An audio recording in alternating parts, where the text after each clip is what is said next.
Hello students, I'm Mr. Shadrach Swila from the Classroom TZ, and today we are proceeding with the Form 2 topics of history, and we are going to discuss topic number 2, went by the name Socio-Economic Development and the Production in Pre-Colonial Africa.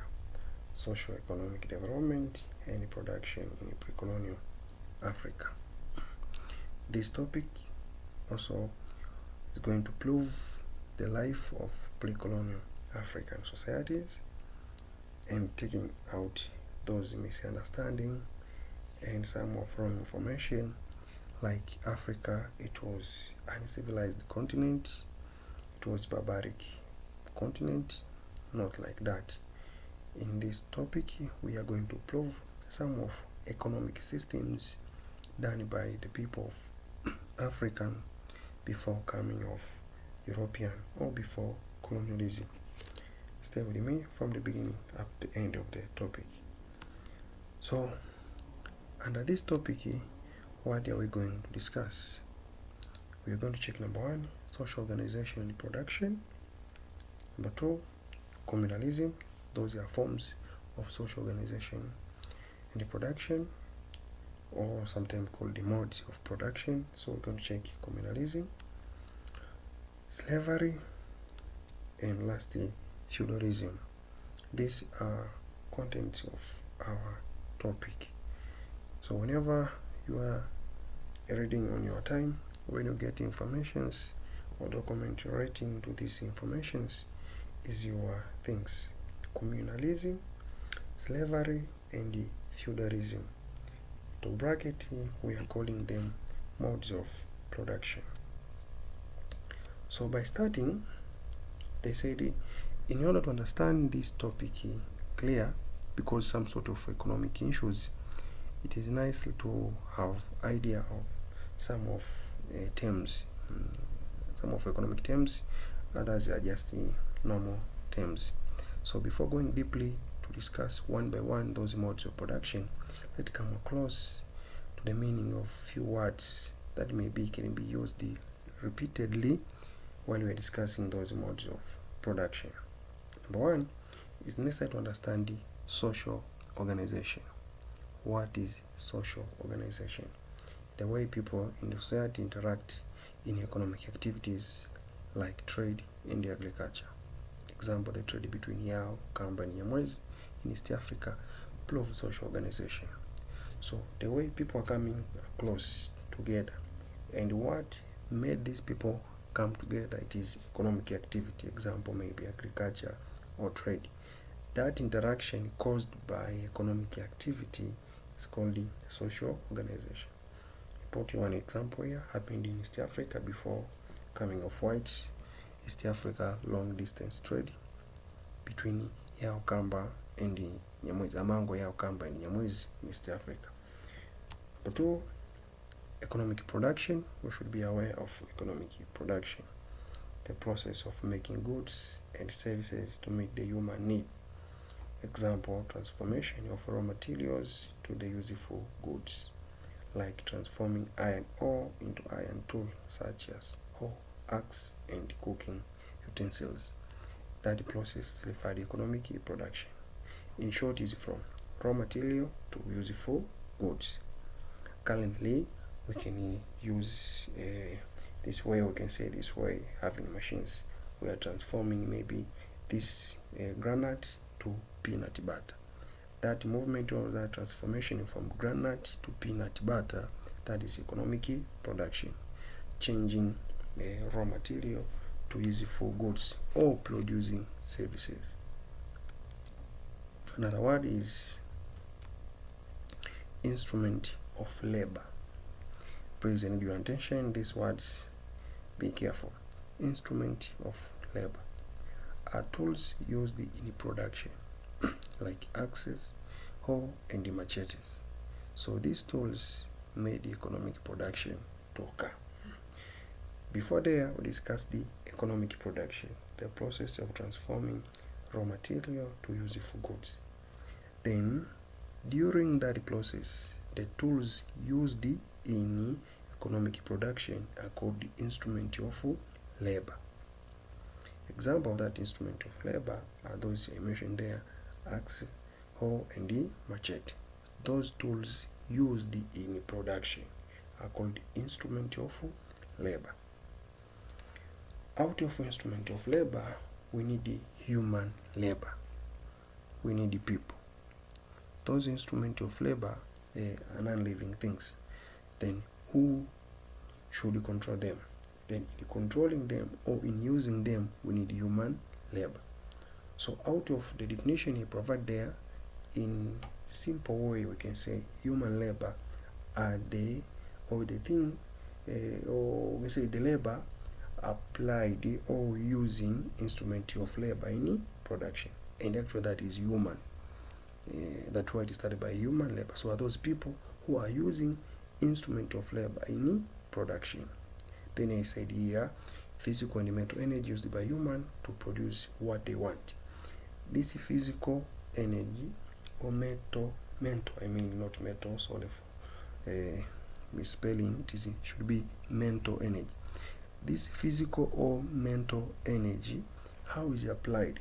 Is it applied by using those axes, hoes, or machete? That is instrument of labor. But number 5, productive forces, the combination of instrument of labor and human labor. Productive forces, the force that make economic production to happen. That is a combination of instrument of labor and human labor. The force that at the end will make economic production. So when you need economic production, you're supposed to have human labor and instrument of labor. Picture like in industry. We have so many industries. So we'll go back to our first example. Maybe you want to produce peanut butter. So peanut butter, you need peanut as raw material, and then you need instrument of labor, and also need human labor. The instrument of labor, that you can say maybe the machine, and human labor, that the human who operating that machine.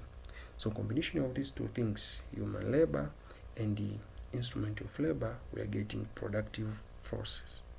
The force that make production to happen. Another one is object of labor. Object of labor is the resources where productive force act upon, like land, water bodies, and the forest.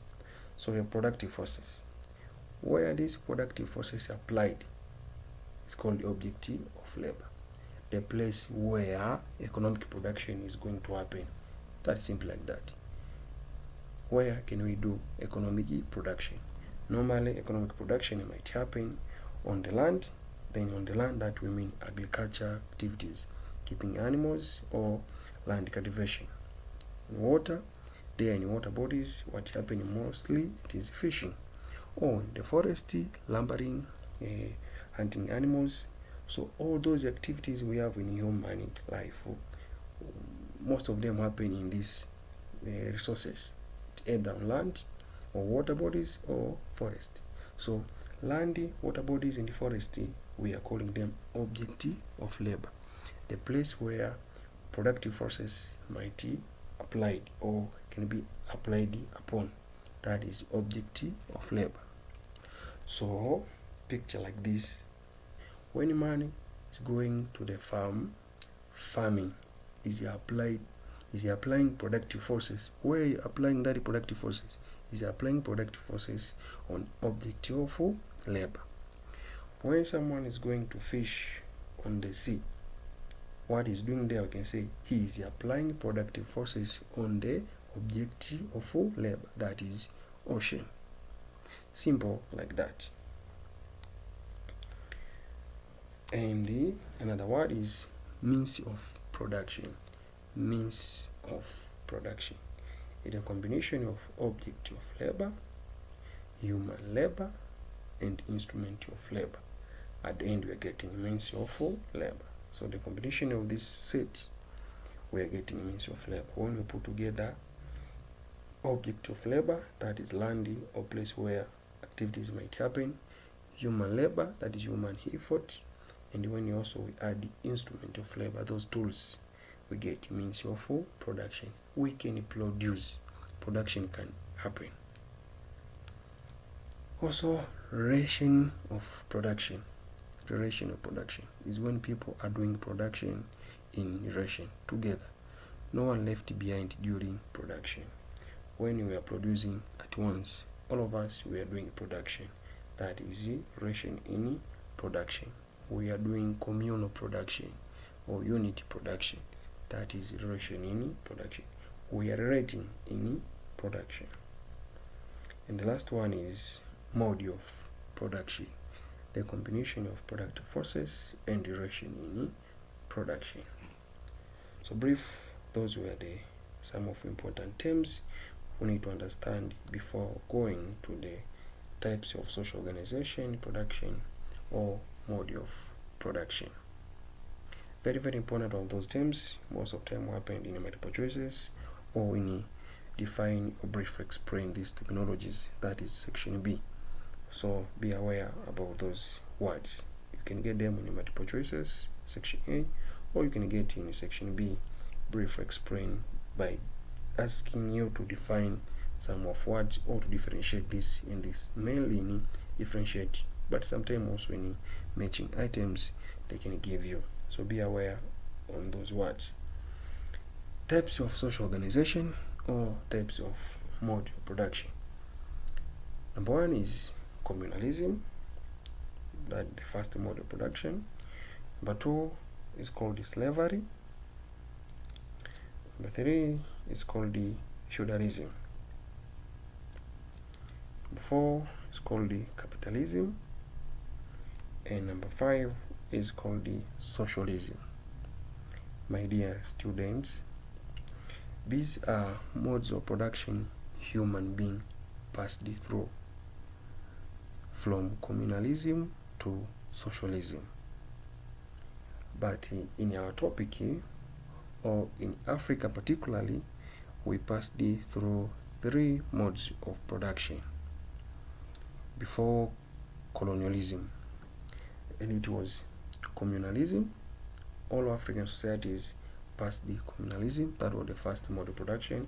And also worldwide, this is the first mode of production, and this mode of production proposed by economist Karl Marx. So communalism, that was the first one. The second one, we improved, we went to slavery, and the last one, it was feudalism. So mainly in Africa, especially before communalism, African societies passed the three modes of production, namely communalism, slavery, and feudalism. Capitalism and socialism happened somehow during colonialism, and after colonialism, some of countries adopted capitalism and some of them adopted socialism. So unfortunately, up to this age, 21st century, we have evidence like the world passed in all modes of production. But unfortunately, currently seems like socialism is not strong, especially after Cold War. But that is not the case of today. Today, according to our topic, we are going to discuss communalism, slavery, and feudalism as mode of production happened in pre-colonial Africa. Here we go. So number one is communalism. What are we going to check in communalism? It is the meaning of communalism. This is your guideline. And the characteristics of communalism. These are things we're going to check in this mode of production. What is communalism? Well, the first mode of production, which based on collective or communal ownership of all major means of production and equal distribution of gains. Sometimes is referred as non-exploitative mode of production. It divided into two types, namely primitive communalism and advanced communalism. What does it mean? So it was the beginning of human economic system. Before humanity advanced to complex economic system like we have today, the first one or the first step, it was communalism. And here we are proving in Africa we are progressing, not like we are static. As some of scholars say, Africans were not moving, or some of development brought by colonialism. That is not true, because here we have evidence. We studied communalism, we are going to check slavery, we are going to check feudalism. Even them in their countries, that is European countries, they passed this model of production. There is no European country studied in capitalism, or European country studied in socialism. All of societies we studied from the lowest level, that was communalism. So communalism, it was a time whereby human beings, all those people, they were living as one society. Equal ownership or equal gain of what we have in the society. Collective ownership or communal ownership. And sometimes this model of production, you may find they asked you to define non-exploitative model of production. When they asked you non-exploitative model of production, that is mean communalism. So the another name of communalism is non-exploitative model of production. Non-exploitative means that during communalism were no exploitation. All people were equal, no classes. We're going to check in these characteristics. But during communalism, all people were equal, all people were free, no one exploiting another one, especially in resources. And here down I said we go two types of communalism, that is primitive communalism and advanced communalism.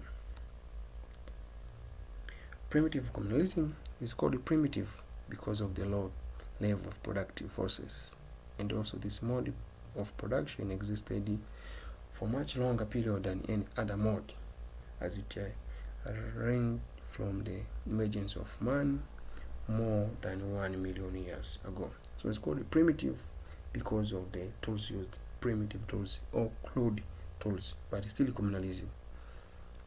And number two, advanced communalism is advanced because we see some slight changes in the tools used by human in production. There are some of development kind of tools used at the beginning, and the kind of tool used especially before going to slavery. There were changes. So today I said it is advanced communalism. In all these changes from primitive tools or poor tools to advanced tools, still is communalism. Equal ownership, no exploitation. So here it is, illustration or characteristics of communalism, features of communalism. These features helping us to understand deeply what is communalism. And before going further, here in Tanzania, we have one tribe very very famous currently called the Hadzabe. They are living in northern part of Tanzania, there in Arusha. That is example of communal life. So if you want to go or to prove how communal life happened, that tribe is very good example of communal society. You can imagine in 21st century people are still living those life of a lot of millions years ago. It's a blessing. Number one, it based on collective ownership of major means of production, meaning that all people owned what we have in our society. There were no thing like this is mine or that is theirs. No, they had to use this is ours. That is the meaning of collective ownership. That land is ours, not that land is for somebody, no boss. Number two, absence of exploitation. So because of collective ownership, no one exploit another one because of the resources. If all of us were owning what we have, who will be the boss of someone? I don't mean bosses exploit people, but you can understand somehow good. No exploitation because all of us were equal. In the place where there's no classes, we assume there is no exploitation. Subsistence economy. Subsistence economy means that during communalism, they were producing something that they're eating only that day and no more for future or tomorrow. That we call it hands to mouth. You get there, you eat, you are full, you sleep, tomorrow will find itself. Kesho itajisumbukia yenyewe. No one care about it to keep the excess for tomorrow or to save this portion for tomorrow. Everything you go today, we are dividing equally, we are eating, we are eating for tomorrow. Then tomorrow God will give us another plate. That is subsistence economy. No saving for tomorrow. Hands to mouth. Before, depend on nature. During this mode of production, man was depending on nature. Meaning that he was waiting something from the nature and not controlling nature. Or in other language you can say, nature controlled the man. How? The main economic activity of these people during that time, it was hunting and gathering. And this hunting and gathering happened in the forest. And the forest depends on the season of the rains. That is nature. So there is a time forest is full with the fruits, or it's full with animals. Then they are going to collect all those fruits on that during that seasons. When the fruit are over, they should wait, or they should shift to another forest and go find another fruit. In that way, they were moving according where nature taking them. They never had the idea like we can settle down and plant our own trees, have domestication of animals, doing agriculture. The idea of agriculture during that time, it was not yet revealed to their brain. So they are depending on the forest, hunting animals. When the animals are over, they are shifting to another place. That is depending on nature. As I said before, hunting and gathering, that was main economic activities. They never done trade. They never done agriculture. It was hunting and gathering. And also is proving, I'm sure this 21st century, some of you own laptops or you own phones, you are browsing on social networks. There are some of clips showing Hadizabeh tribe, how are they living. Even if you are not there, you can see they don't have idea of trade. They don't have idea of doing agriculture. Always when we see their clips, they're hunting, they're eating meat. They're hunting, they're eating meat. In that way, the main economic activities of that people is only hunting. No other activity. And the hunting actually happened in the forest. So we can see they are depending on it. Just imagine, when they hunt animals nearby that forest are over, what next step? They should shift to another forest. That is not permanent life or permanent settlement. I want to put one example here. There is a movie called The Croods. It's showing how people they were moving from one place to another during those age. The last one is lack of specialization. During communalism, there were no specialization or division of labor. Like this group, they should do this, or this kind of people, they can be leaders. This kind of people, they can be teachers. This kind of people, they can be soldiers, so they can protect us during the war, while the others were doing production. No. During communalism, all of people, they were specialized in all specialization they had. Example, if it is during war, all of them are soldiers, they are going to fight. If it's time for hunting, all of us, we are going to hunt. No one is supposed to wait at home or to be a cook, like other things. No. So they lack the specialization. I mean that the group of the society, they want to do all activities at once, and that the meaning of the first characteristic that based on collective ownership. We are living as one. That is communalism. The first mode of production. Put in your head, this characteristic we are discussing here, or we discussed every society in the world passed like this, whether Europeans or Africans. So all of us, we passed. What is different is maybe them, they transformed to another mode faster than us, but all of us, we started this step. That was communalism. The second mode is slavery, mode of production. Slavery, we're going to check meaning of slavery, how people became slaves, and characteristics of slavery. Slavery, how people became slave, and the characteristics of slavery. Number one, what is slavery? Was the second and first exploitative mode of production based on a private ownership of slave as a tool of production. In this mode of production, whereby man owned man as a tool of production. So before finishing that paragraph, that was the meaning of slavery. It was a little bit bad, but we passed there. It was a time human owned human as a tool of production. Picture this. Here where am I? I'm owning my laptop. Example, as a tool of production. So the way I'm owning this laptop, the way I'm treating this laptop, the same the way slaves treated. Or if you own your phone, the way you treat your property, the way slaves or people treated. So they were just tools of production. And furthermore, we call them properties. So they owned as properties. And who done that? It was human. So that was slavery, the period when human owned human as a mode of production. Another case, that was the first exploitative mode of production. It was the time we start to see exploitation of human. And the human exploit humans, not aliens exploit humans. It was humans exploited humans. So it was the first exploitative mode of production based on private ownership. So from communal ownership, we transformed it to private ownership.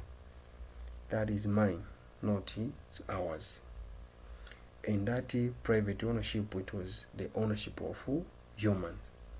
There it was collective ownership of major means of production, and that major means of production never mentioned human. So land, ocean, or other things in communalism owned collectively. While here in the second stage, we started to see private ownership. People started to be private. That is slavery. And remember, sometimes called the first exploitative mode of production. First exploitative mode of production. Most of kids and some of trainers, they mix this between slavery and feudalism, which is the first, which is the second. Slavery is the first exploitative, but the second mode. Feudalism, we're going to discuss the second exploitative, but the third mode. Put that clear.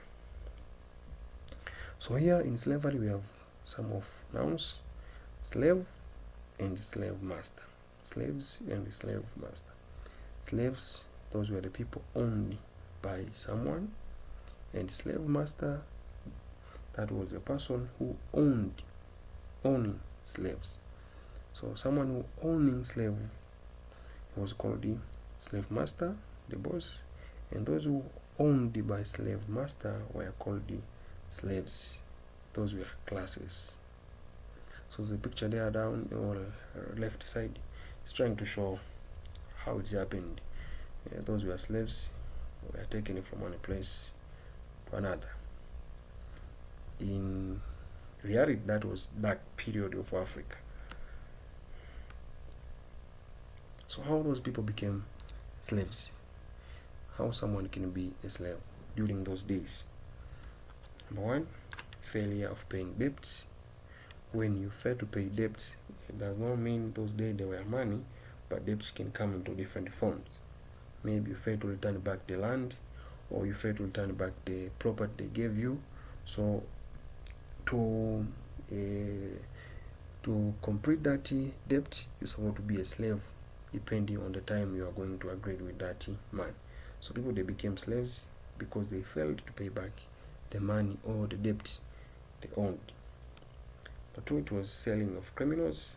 Those thieves, those criminals in the society, at the end they were sold as slaves.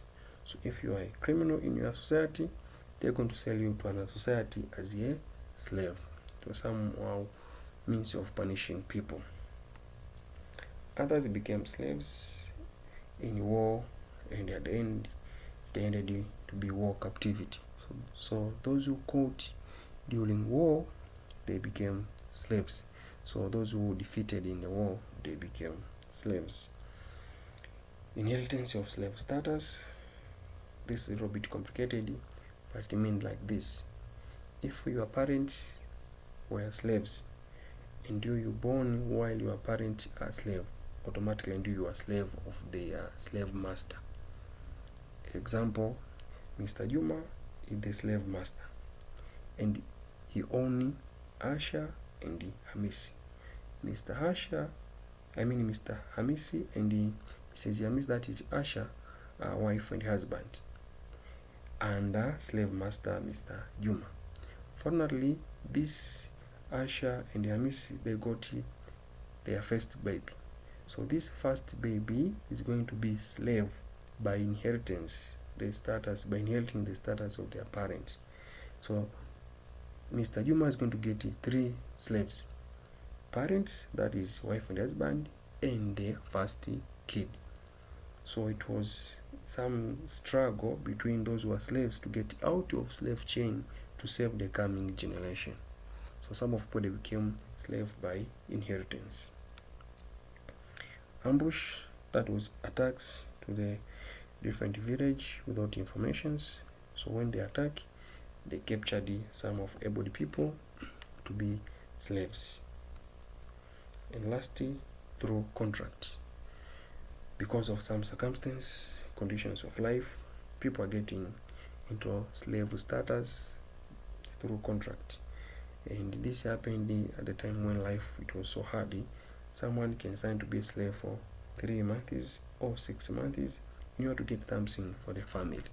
So some of them, they became slave by signing, that is, was by willing, and to handle or to save the hardship they got in their places. So they became slave by contract, by agreeing into a certain time, I'm going to save you, and while I'm saving you, I can get somehow relief to my family.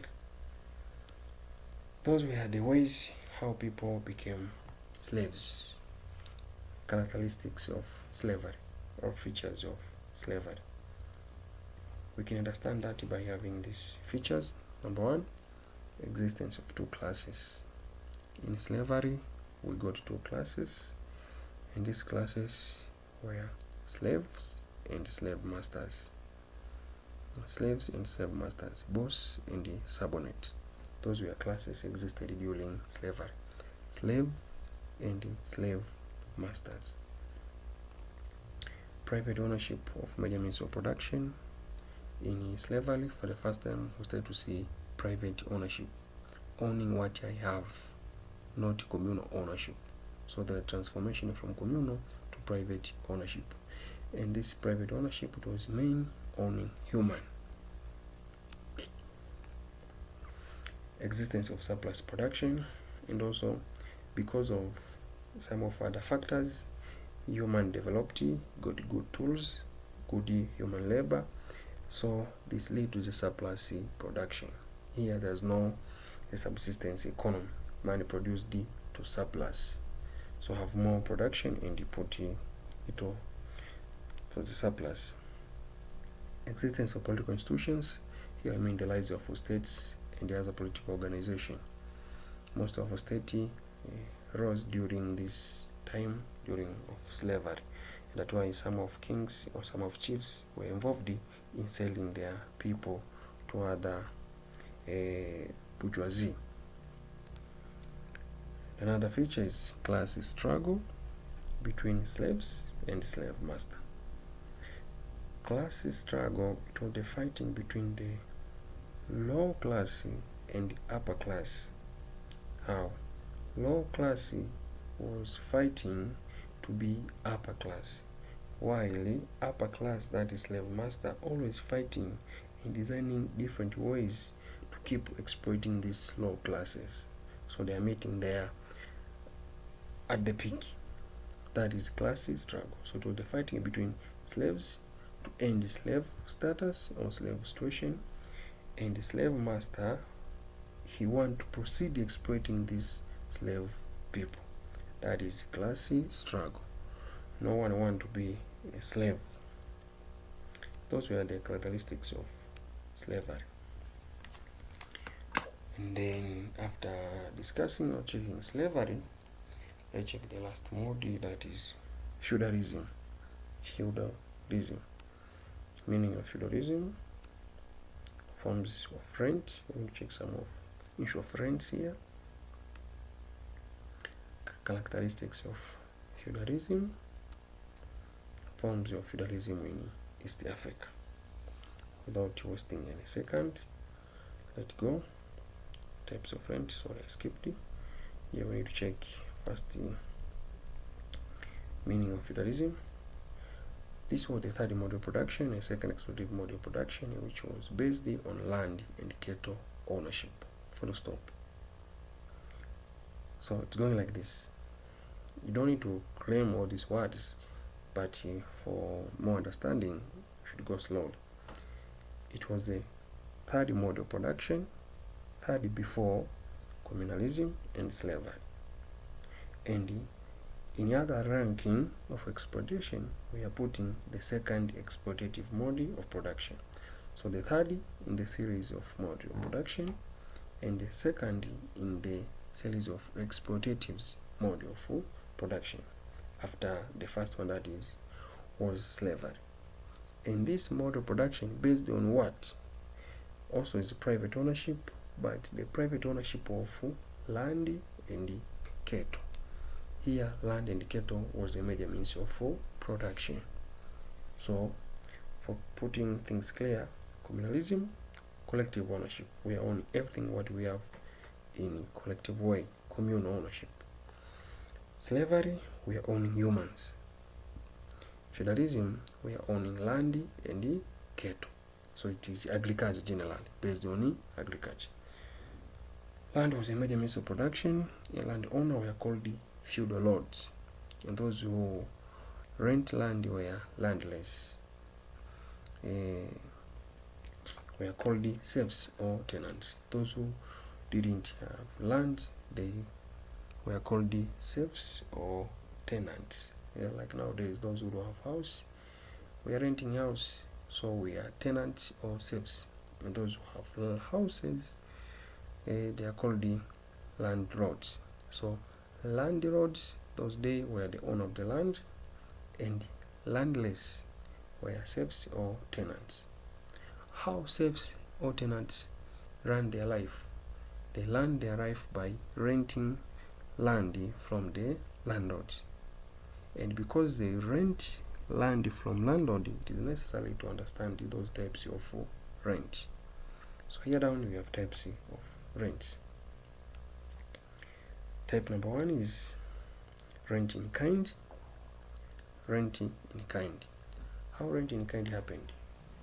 Rent in kind is you are given land, you are using that land, and at the end you are returning back what you got from the land, some portion, some piece of the product or the what you got from that land as a thanksgiving to the landlord. Example, you rented the land, you farmed, and at the end you got maybe 100 sacks. Then out of those 100 sacks, you are taking away maybe 20 sacks. You are giving back to the landlords as a thanksgiving for giving me land. Then that is called the rent in kind. You are just thanking that money for giving me this land, and I'm returning what I got, some of the portion what I got from your land. Rent in kind, showing kindness of giving that land. Another one, it was rent in labor. Here, rent in labor, it was, I can say, pre-given land. Before you are given land, you're supposed to go to work to the landlord in a certain time, and after that, when landlord is satisfied, he's going to give you the land to farm for a while. You're not taking that land forever. No. Example, you can work for the 3 months. The 3 months is equal to maybe 3 hectares. So if you need 3 hectares, you need to work for 3 months. Maybe if you need more, you need to work for more time. So the more you are working, the more you are getting large piece of land to farm. That was renting labor. We are exchanging land and labor. Work for me first, then I'm giving you my land. Remember, I'm giving you by renting. You are not taking it forever. Number 3, it was renting money. It was not money per se, as we know currently in these coins or notes. It was valuable items, but they termed as money. So some of safes, they paid some of valuable items like minerals or animal skins or salt, depending on the valuable thing used as tool of exchange in that society. So they exchanged by providing money. I mean those valuable items as replacement of money in the given land. All the 3, remember, were just rent. If you done among of this, does not mean you own land. No, you rented it. When your time expires, it's about to return it back. So we had rent in kind, the kindness, rent in labor. We're exchanging land in labor. Work first, then you get the land. Rent in money, you have valuable items like cow shells, salty, animal skin or minerals, as I said, depending on the valuable item used as means of exchange or medium of exchange in that society. So you exchange it with the land. These were the types of rent. So the features of feudalism. How feudalism look like? Number 1, existence of classes, as we said or we checked before, the class of landlord and the class of serfs. Private ownership, and again here there is a private ownership, so some kind of similarities, but there is a slight similarities between slavery and feudalism. You can say private ownership, but when you go deeply in differentiation, slavery, private ownership of human, while here private ownership of land and cattle, but all of them still is private ownership. What is important to understand here, in feudalism there is no communal ownership. Existence of surplus production, also because of the development of tools of production, human produced enough, he got surplus production, more and more. We say surplus, that is out of our demands. Our consume is maybe 2 tons per year, and per year we produced 5 tons, so that 3 tons is our surplus. So they produced more than their demands. So let's keep it. Another one is exploitation of money.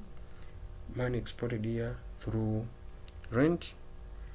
As we check, those kind of rents were exploitative in nature. How someone can work for you in order to get land, or someone to pay you something in order to get land. What land it is, a natural resource. You are not the one who created that land, you found it there. So it was exploitation. But before that, also in feudalism, we saw formation of centralized state. Some of state rise during feudalism, political institutions. Another, it is division of labor. We start to see specialization in this mode. So human developed at least to specialize. This group can be farmers, this group can be maybe security, this can be leaders. So division of labor started to be complex or deep in feudalism.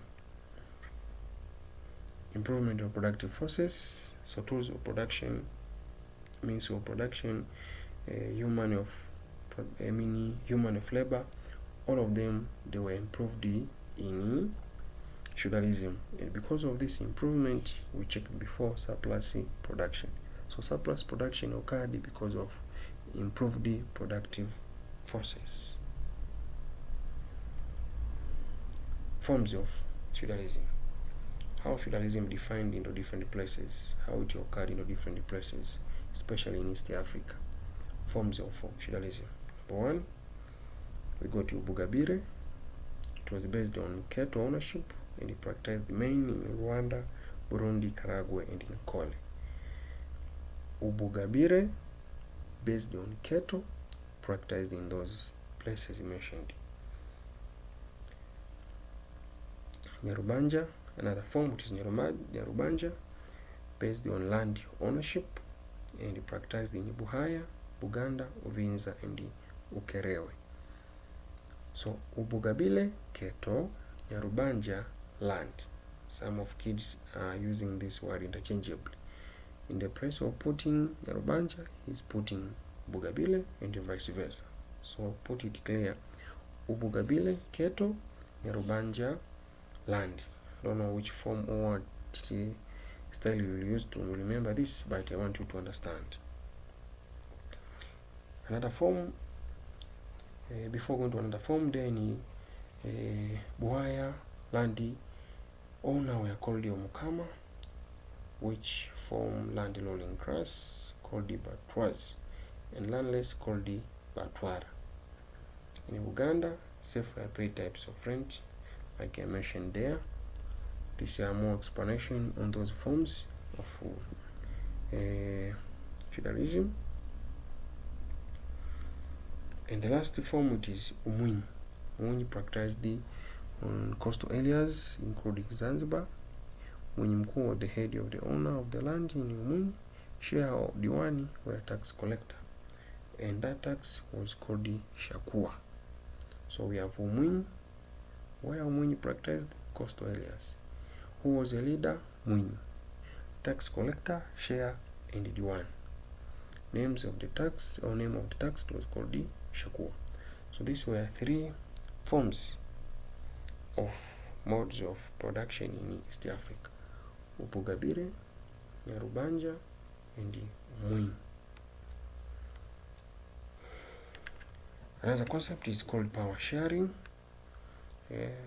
working together, disseminating power to a lowest level, not like one person controlling all things. No, power sharing, this happened when the king shares administrative functions with his subordinate, like nobles, judges, and ministers, tax collectors, and chiefs.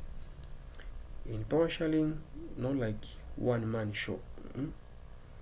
You are a leader, but you are putting, or you are taking some of your power to other people, like working together. That is power sharing. It happened in feudal societies. The system was implemented in a number of feudal kingdoms, like Bunyoro, Buganda, Buhaya, Egypt, Axum, Nubia, and Ethiopia. Those were the places where power sharing witnessed. Advantages of power sharing is communication between high rank and the bottom leaders. Like currently in our country, we are using this local government and the central government. When these two governments communicating, it is to access the bottom or the grassroots of the country to the high rank. So the mwenyekiti wa kijiji, those chairpersons, the ward councillors, the one they are communicating, or at the channel helping Central Africa to know what is happening there to the grassroots of the country.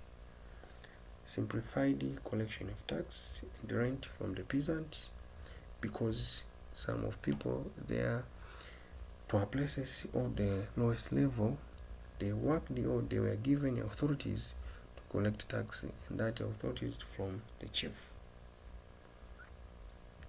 Is the enforcement of feudal laws, especially those bylaws. It was easy to enforce or to implement. Promoted the peace and unity in society as people worked together. Led to economic development. And the last, disadvantages of power sharing, the weakness of power sharing. The system created a chain of exploitation through high level to lowest level. When the king exploits the subordinate turned to the citizens. So when the boss was pinched, then the boss come to pinch his subordinate. That is how exploitation happened. Or due to misunderstanding among the people in the cabinet or in the council, especially when king died, it causing conflict who will take the throne or who will take the chair. So war might happen. Revolt by king vassals and formed their own states. Some of people betrayed the kings and they went far to form their own states. Those who had more influence in the government, and they are not kings or queens, but because they have more influence, they can went out, they can alienate from the king and form their own states. And that's the beginning of this unit. And the last concept, this is the factors for the transformation from one mode of production to another mode of production. Very, very important. What made African societies to get away from communalism to slavery to feudalism? These are some of the points. Neolithic Revolution. This was the revolution whereby humans started to domesticate animals and cultivating land. Because of this Neolithic revolution, man transformed from slavery to feudalism in the other form. So Neolithic, it was one of the factors that enabled man to change from one mode to another. Advancement in science and technology, especially tools of production. Tools became sharper and strong than older ones. Because of this, man produced enough and more production, population increased, then transformation from one mode to another. The reliable rainfall and fertile land allowed the expansion of agriculture, especially by cultivation of permanent crops such as banana in Uganda. Population growth, increase of population was the main factor of changing from one mode to another. And this population occurred naturally through giving birth or artificial means through migration that was associated with transformation of social organization. Development of permanent settlements. Another reason is that even though nomadic pastoralist or shifting cultivation in the area, operation became limited as the number of people increased due to the Neolithic revolution.